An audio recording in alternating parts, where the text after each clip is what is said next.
Hello, welcome back to my channel.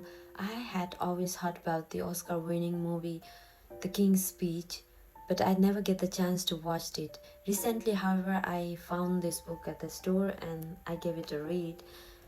At first, I thought this book is all about the person who taught King how to deliver the public speech or how to write a persuasive speech, but my assumption was wrong.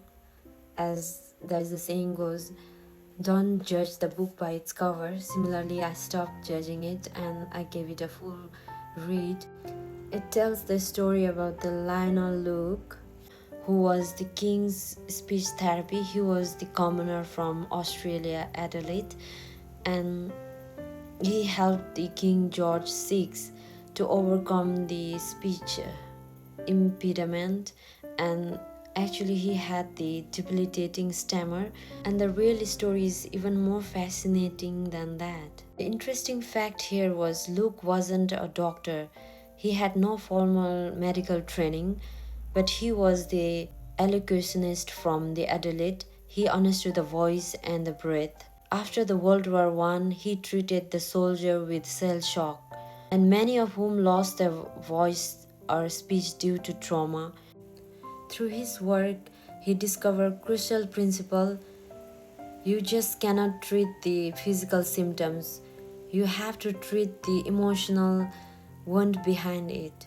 In 1926, the future King George VI, who was having a terrible stammer that made the public speaking nightmare, sought the help from all the conventional doctors and they failed, and the wife of the future king, who sought the help from the Australian quack, who was Lionel Luke. Luke did say something radical.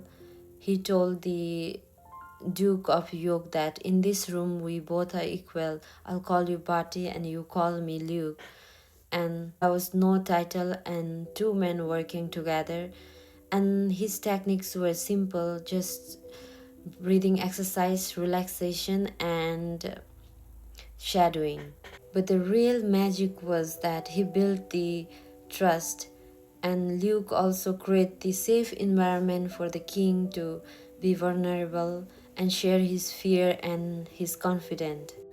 And here's an interesting twist: after the Bati unexpectedly became the king following the abdication of his brother, and there was immense pressure from the people because World War II was approaching that time, and during that time Luke was beside him, guiding him, mentoring him, listening him, guiding him towards the broadcasting booth, and in every event he was there quietly listening and telling him, take it easy sir.